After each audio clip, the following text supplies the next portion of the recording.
Hi అండి అందరికీ. Thumbnail చూస్తేనే అర్థమైపోతుందిగా. ఈరోజు టాపిక్ వచ్చేసి మనం పిల్లలు ఫోన్లకి ఎలా అడిక్ట్ అయ్యారో, ఎలా బానిసలు అయ్యారో ఈరోజు ఈ వీడియోలో చూద్దామండి. వీడియో ఓపెన్ చేయగానే మా పాప ట్యాబ్ చూస్తూ ఉంటుంది. సో ఎలా అడిక్ట్ అయిందో చూడండి మీరే. సో పిల్లలు ఎందుకు ఇలా బానిసలు అయ్యారు, వాళ్ళ బానిసత్వాన్ని మనం ఎలా పోగొట్టాలి అనేది ఈ వీడియోలో తెలుసుకుందామండి. సో మనం ఏమాత్రం లేట్ చేయకుండా వీడియోలోకి వెళ్ళిపోదాము. So welcome to our channel Pravalika Poranla. So వీడియోలోకి వెళ్ళిపోదామండి మనం ఇక లేట్ చేయకుండా. ఈరోజు ఫోన్ అనేది మనకు నిత్యావసరం అయిపోయిందండి. నిత్యావసరమే కాదు, మనకు ఒక ఆభరణంగా కూడా మారిపోయింది. చిన్న పెద్ద అని తేడా లేకుండా అందరూ ఫోన్లో చూడడం అలవాటు పడిపోయారండి. ఇక పిల్లలు అయితే చెప్పని అవసరం లేదండి.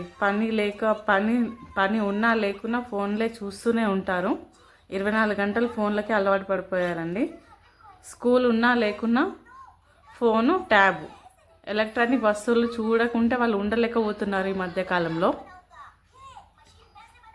అయితే వాళ్ళు ఇంట్లో ఉన్నంతసేపు, పిల్లలు స్కూల్కి వెళ్తే పర్వాలేదు, వాళ్ళ ఇంట్లో ఉన్నంతసేపు ఫోన్లకి అతుక్కుపోతున్నారండి. వాళ్ళు ఫోన్లే కాదండి, వాళ్ళు ఆడే సమయం ఉంటుంది కదా, వాళ్ళు ఆడే సమయం కూడా వాళ్ళు ఆడకుండా ఆ సమయాన్ని కూడా ఫోన్లకే కేటాయిస్తున్నారు. అది చాలా పెద్ద తప్పండి. సో ఒక రకంగా చెప్పాలంటే పిల్లలు ఫోన్లకు బానిసలుగా మారిపోయారు ఈ కాలంలో. మరి ఈ పిల్లల్లో ఈ బానిసత్వాన్ని అడ్డుకట్ట వేయడానికి మనం ఏం చేయాలి, మనం చేసేది ఎలా, ఈ బానిసత్వాన్ని మనం ఎలా పోగొట్టాలి? ఇందుకు మనం పేరెంట్స్ అయి ఉండి కొన్ని జాగ్రత్తలు తీసుకుంటే గనక వాళ్ళను మనం ఈ బానిసత్వాన్ని నుంచి కాపాడగలుగుతాము. ఎలా అంటే, ముందుగా పేరెంట్స్ ఏం చేయాలంటే, పిల్లల్లో ఫస్ట్ ఆఫ్ ఆల్ ఏంటిది అంటే, ముందుగా పేరెంట్స్ ఏం చేసినా పిల్లలు అనుభవిస్తారు అనే విషయాన్ని మనం గుర్తుంచుకోవాలి. వారి ముందు మనం ఫోన్లు వాడడం కానీ, టీవీలు చూడడం కానీ మానుకోవాలి. వాళ్ళతో మాట్లాడడం, ఆడుకోవడం, కబుర్లు చెప్పడం, పిల్లలతో కబుర్లు చెప్పడం కానీ చేస్తూ ఉంటే వాళ్ళు అదే చేస్తూ ఉంటారు. అంటే వాళ్ళతో మాట్లాడుతుంటే వాళ్ళు మరింత మాట్లాడుతుంటారు అట్రాక్టివ్గా. మనం వాళ్ళతో అట్రాక్టివ్గా మాట్లాడగలుగుతాం అంటే వాళ్ళు కూడా మనతోటి అంతే వాళ్ళు చెప్పేది మనం చెప్పేది వాళ్ళు వినడం కానీ, వాళ్ళు చెప్పేది మనం వినడం కానీ ఇలాంటివి చేస్తూ ఉంటే పిల్లల్లో కనుక ఉత్సాహం పెరిగిపోతుంది. మా అమ్మ ఏం చెప్తుంది, మా తాతయ్య ఏం చెప్తున్నాడు, ఇంట్లో కనుక అత్త మామలు ఉంటే, పెద్దవారు ఉంటే వాళ్ళతోటి కలుపుగోలుగా ఉండటం, ఇలాంటివి పనులు చేయడం వలన పిల్లలు ఫోన్లకు దూరంగా ఉంటారు. సో ఇది చాలా అవసరం అండి. ఇంట్లో పెద్దవాళ్ళు ఉంటే కనుక మనకు మరింత లాభము. నెక్స్ట్ వచ్చేసి, పిల్లలు టీవీ ఫోన్లు చూస్తున్నప్పుడు వాళ్ళను మనం చూస్తూ ఉండాలి, గమనిస్తూ ఉండాలి. మన పర్యవేక్షణలో ఉండేటట్టు మనం చూసుకోవాలి. అది ఏదైనా సరే, ఒక సినిమా కావచ్చు, ఒక ఎంటర్టైన్మెంట్ ప్రోగ్రామ్ కావచ్చు, రీల్స్ కావచ్చు, ఏదైనా సరే మనం మనం చూస్తూ ఉండాలన్నట్టు. వాళ్ళు ఏం చేస్తున్నారు, వాళ్ళు ఏం తిప్పుతున్నారా, వాళ్ళు ఏమైనా ఒత్తుతున్నారా, వాళ్ళు ఏమైనా సైట్లకు వెళ్ళారా, ఏ సైట్ చూస్తున్నారు అని ప్రతిసారి గమనిస్తూ ఉండాలి మనం పిల్లల్ని. ఇదొకటి చూసుకోవాలండి. కేవలం ఎంటర్టైన్మెంటే కాకుండా పిల్లలకు ఇన్ఫర్మేషన్, అంటే ఈ మధ్యకాలంలో టెక్నాలజీ చాలా పెరిగిపోయింది కదండి. సో విజ్ఞానం అందించే వీడియోలు చాలా ఉంటాయండి ఫోన్లో. సో ఇప్పటి పిల్లలు ఏంటంటే చాలా క్యాచీగా ఉంటారు కదండి. సో వాళ్ళకి ఒకటి చెప్పంగానే తొందరగా అర్థం చేసుకోగలుగుతారు. ఇప్పుడు పిల్లలను మనమే కాదు, టెక్నాలజీ ఎక్కువ గెయిన్ చేసుకోగలిగే శక్తి ఉంటుంది కదా. సో వాళ్ళకు మనం ఒకటి కొంచెం చెప్పగానే అర్థం చేసుకుంటారు కనుక మనం విజ్ఞానం కలిగించే వీడియోలను చూపించడం ద్వారా వాళ్ళకు తెలివి అనేది పెరుగుతుంది. సో వాళ్ళని విజ్ఞానం వైపు మనం మళ్ళించాలి వాళ్ళని. ఇదొకటి అండి. నెక్స్ట్ సరే, నేను వీడియో చేస్తుంటే మా పాపకి ఆకలి అవుతుందంట. ఇప్పుడు గుర్తుకొచ్చిందండి ఆకలి అని. ఫస్ట్ టైం ఆకలి అని అంటుంది మా పాప. ఫోన్ చూస్తున్నంతసేపు ఆకలి ఉండదు, నీరు ఉండదు, ఏది ఉండదు. నెక్స్ట్ వచ్చేసి మనం పిల్లల గురించి పూర్తిగా తెలుసుకోవాలి.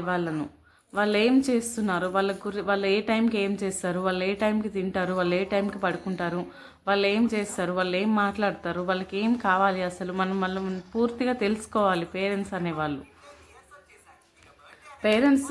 వాళ్ళ మీద కోపం పడడం కాకుండా వాళ్ళని మనం కొంచెంగా నెమ్మదిస్తూ వాళ్ళతోటి ప్రేమగా మాట్లాడడం నేర్చుకోవాలండి. ఫస్ట్ పిల్లల్ని మనం అర్థం చేసుకోవాలి, తర్వాత మనల్ని వాళ్ళు అర్థం చేసుకుంటారు. సో దానికి ఆసరాగా చేసుకొని మనం వాళ్ళతో ప్రేమగా ప్రవర్తిస్తే వాళ్ళు కూడా మనతో ప్రేమగా ప్రవర్తిస్తూ ఉంటారు. సో ఇదొక పాయింట్ అండి. ఇంకొక పాయింట్ అండి, ఇది చాలా ఇంపార్టెంట్ పాయింట్. వాళ్ళు కొంచెం ఏడవగానే మనం ఫోన్ ఇస్తూ దాన్ని, మనకి ఇప్పుడు ఏదైనా అర్జెంట్ పని ఉన్నదనుకోండి, ఇంట్లో పని ఉంది, మదర్ పని చేసుకుంటూ ఉంటున్నారు, వాళ్ళు కొంచెం ఏడవగానే ఫోన్ ఇచ్చి వాళ్ళ పని మదర్ వాళ్ళు చేసుకుంటూ ఉంటారు. సో అది చాలా తప్పండి. మళ్ళీ నెక్స్ట్ టైం వచ్చేసి వాళ్ళు ఏడుస్తే మళ్ళీ పిల్లలు ఏమనుకుంటారు, మా మమ్మీ ఫోన్ ఇచ్చింది, ఏడుస్తేనే ఫోన్ ఇచ్చింది, సో నేను కూడా ఏడుస్తాను, అందుకే నాకు ఫోన్ ఇస్తుంది మళ్ళీ అని వాళ్ళు ఏడ్చి మరి ఫోన్ తీసుకునేలాగా చేస్తారు. వాళ్ళ టెక్నిక్ అండి ఇది. సో ఇది మనం గమనించుకోవాలి. నెక్స్ట్ పాయింట్ వచ్చేసి వాళ్ళు అలిగినా ఏడ్చినా ఏం చేసినా సరే మనం ఫోన్ ఇవ్వకూడదు. వాళ్ళని బుజ్జగించుకోవాలి, మనం ప్రేమతో దగ్గరికి తీసుకోవాలి. వాళ్ళు ఏం అడిగినా, వాళ్ళకి కావాలంటే ఏదైనా చేసి పెట్టండి, బయటికి తీసుకెళ్ళండి, వాళ్ళను పర్యావరణంలోనికి తీసుకెళ్ళండి, చెట్లను చూపించండి, చెట్లలో తిప్పుతూ ఉండండి, పార్కులకు తీసుకెళ్ళండి, ఏదన్నా ఫ్రెండ్స్తో కలవనివ్వండి, ఫ్రెండ్స్ వాళ్ళ ఇంటికి తీసుకెళ్ళండి, లేదంటే పెయింటింగ్ కానీ ఇంట్లోనే ఉండి పెయింటింగ్ వేపియండి, ఇంట్లోనే ఉండి క్యూబ్స్ పెట్టండి, బొమ్మలు ఇవ్వండి. ఇవన్నీ చేసుకుంటూ ఉంటే వాళ్ళు ఈ ఫోన్ల నుంచి వెళ్ళి ట్యాబ్ల నుంచి వెళ్ళి దూరంగా వెళ్ళిపోతారండి. సో వాళ్ళకి అంత ఇంట్రెస్ట్ ఉండదు, నేను ఫోన్ చూడాలి, అది ఇది చేయాలి అని. సో ఇదొక పాయింట్ అండి. నెక్స్ట్ వచ్చేసి ఎలక్ట్రానిక్స్ గ్యాడ్జెట్ వాడడానికి ఒక టైం అంటూ ఒక సెట్ చేసుకోవాలి, ఒక పరిమితి ఉంచుకోవాలి. మనం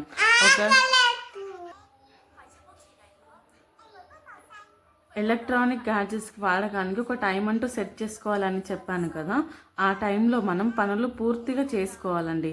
చేసుకున్న తర్వాత కొంత సమయం అంటూ వాటికి ఒక ప్రణాళికను సెట్ చేసుకోవాలి, నిర్ణయించుకోవాలి. ఇలా నిర్ణయించుకొని మనం ఏ టైంలో ఏం చేసుకోవాలి, ఏ టైంలో ఇంతవరకు ఇది చూసుకోవాలి, ఇంతవరకు ఇది చూసిన తర్వాత పక్కన పెట్టేసేయాలి, ఇంతవరకు ఇది నేను నిర్ణయించుకున్నాను అనేది చూసుకోవాలండి. ప్రతి ఒక్కరు గుర్తుంచుకోవాలండి, parents is nothing but patience. Parents అందరికీ ఒక పేషెన్స్ అనేది చాలా ఇంపార్టెంట్ అండి. సో పేషెన్స్ ఉంటే కనుక మనకి తప్పకుండా మన పిల్లల్ని మనం కాపాడుకోగలుగుతామండి. సో ఈ వీడియోలో కొంతవరకు నేను చెప్పగలుగుతున్నాను అనుకుంటున్నాను, చెప్పాల్సింది చెప్పినా అని అనుకుంటున్నాను. ఈ వీడియో కనుక మీకు అర్థమైతే కనుక, కొంచెం ఇన్ఫర్మేషన్ ఉంది అని అనిపిస్తే కనుక లైక్ చేయండి, కామెంట్ చేయండి, సబ్స్క్రైబ్ చేసుకోండి మన ఛానల్ని. ఇంకా మంచి మంచి వీడియోస్ తోటి మీ ముందుకు వస్తాను నేను. ఏదైనా తప్పు ఉంటే కనుక క్షమించండి. Thank you for watching. Thank you.